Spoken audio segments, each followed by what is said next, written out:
اور وہ چاہتے تھے کہ وہ اللہ تعالیٰ کی ہر آزمائش سے کامیابی کے ساتھ گزریں۔ صحیح بخاری حوالہ نمبر 2567 ہے۔ سیدہ عائشہ رضی اللہ عنہا نے اپنے بھانجے عروہ بن زبیر سے کہا، اے بھانجے، ہم پر ایسا وقت گزر چکا ہے کہ ہم ایک چاند دیکھتے، پھر دوسرا چاند، پھر تیسرا چاند، یعنی 2 مہینے آپ کے گھر آگ نہیں جلتی۔ عروہ رضی اللہ عنہ نے کہا کہ خالہ، پھر تمہاری گزر کس چیز پر ہوتی تھی؟ سیدہ عائشہ رضی اللہ عنہا نے فرمایا، انہی 2 کالی چیزوں پر، یعنی کھجور اور پانی پر۔ اتنا ضرور تھا کہ چند انصاری لوگ رسول اللہ صلی اللہ علیہ وآلہ وسلم کے ہمسائے تھے جن کے پاس بکریاں تھیں۔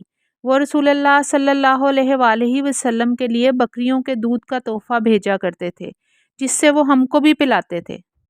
ابن ماجہ حوالہ نمبر 4023 ہے۔ سیدنا سعد بن ابی وقاص رضی اللہ عنہ سے روایت ہے کہ میں نے اللہ کے رسول صلی اللہ علیہ وآلہ وسلم سے عرض کیا، یا رسول اللہ صلی اللہ علیہ وآلہ وسلم، کن لوگوں کا امتحان سخت ہوتا ہے؟ آپ صلی اللہ علیہ وآلہ وسلم نے فرمایا، پیغمبروں کا، پھر جو ان کے بعد مرتبے میں افضل ہیں، پھر جو ان کے بعد افضل ہیں، اور آدمی پر اس کے دین کے مطابق آزمائش آتی ہے۔ اگر اس کا دین سخت اور قوی ہوتا ہے تو اس کی مصیبت بھی سخت ہوتی ہے، اگر اس کے دین میں نرمی ہوتی ہے تو اسی انداز سے وہ مشکل آتی ہے، یہاں تک کہ وہ زمین پر چلتا ہے اور کوئی گناہ اس پر باقی نہیں رہتا۔ آزمائش کے ذریعے کھوٹے اور کھرے کی پہچان کی جاتی ہے۔ اللہ پاک انسانوں کو آزمائشوں میں مبتلا کر کے دیکھنا چاہتا ہے کہ اس کا کون سا بندہ تکلیف کی حالت میں بھی صرف اسی کو پکارتا ہے اور اس حالت میں بھی اپنے رب کا شکر گزار بندہ بن جاتا ہے، اور کون ہے جو ذرا سی تکلیف آنے پر کفر کی طرف رخ کر لیتا ہے۔ ہمارا رب تو بڑا رحیم و کریم ہے، وہ تو ہمیں اس آزمائش کے بدلے بھی آخرت کی نیکیاں دے رہا ہوتا ہے، لیکن ہم ہی بے صبرے ہیں، ہم سمجھ نہیں پاتے اور ناشکری کا راستہ اختیار کر لیتے ہیں۔ اور اے نبی صلی اللہ علیہ وآلہ وسلم، بشارت دیجئے ان صبر کرنے والوں کو، یعنی کہ صبر کرنے والوں کو خوشخبری دے دیں۔ رسول اللہ صلی اللہ علیہ وآلہ وسلم کو حکم دیا جا رہا ہے کہ جو صبر کرنے والے ہیں آپ ان کو خوشخبری سنا دیں کہ صبر کرنے والوں کے لیے بہت اچھے انجام کی خوشخبری ہے۔ سورہ زمر آیت نمبر 10 کا ترجمہ ہے، آپ کہتے ہیں کہ اے میرے بندو جو ایمان لائے ہو، اپنے رب سے ڈر جاؤ۔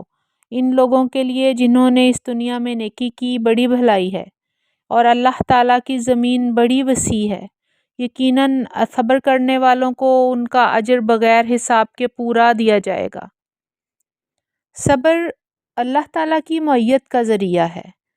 سورہ بقرہ آیت نمبر 153 میں اللہ رب العزت نے فرمایا، اے ایمان والو، صبر اور نماز کے ساتھ مدد طلب کرو، یقیناً اللہ تعالیٰ صبر کرنے والوں کے ساتھ ہے۔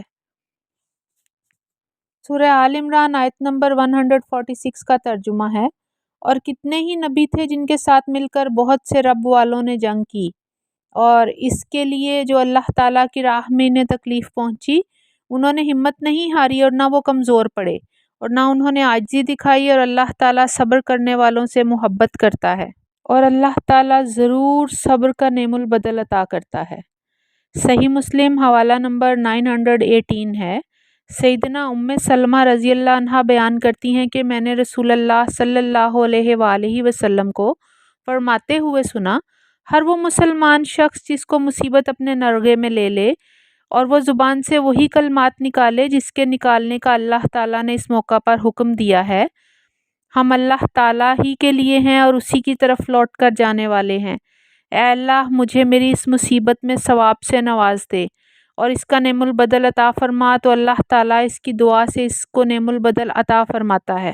آج کل ہم پر ذرا سی مصیبت آتی ہے تو ہم چیخنے چلانے لگتے ہیں، ناشکری میں مبتلا ہو جاتے ہیں، ہم جھوٹے اور وقتی سہارے ڈھونڈنے میں لگ جاتے ہیں، ہم سفارشوں کی تلاش شروع کر دیتے ہیں، حالانکہ ایک مومن کو آزمائش کے وقت استغفار کرنا چاہیے، اللہ تعالیٰ سے مدد مانگنی چاہیے اور صبر کرنا چاہیے۔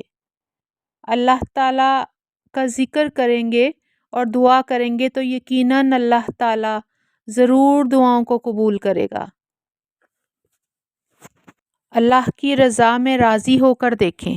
اللہ پاک ایسے ایسے انعامات اور ایسی ایسی نعمتیں عطا کرتا ہے جو کہ انسان کے وہم و گمان میں بھی نہیں۔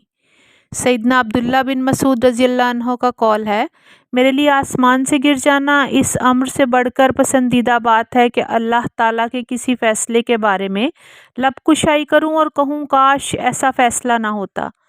آج ہم خود پہ نظر ڈالیں تو کتنی ہی چیزیں ایسی ہوتی ہیں، ہم دن میں ایون کئی بار کہہ رہے ہوتے ہیں کاش یہ نہ ہوتا، کاش وہ نہ ہوتا، کاش ہمیں یہ مل جاتا، کاش ہماری یہ چیز گم نہ ہو جاتی۔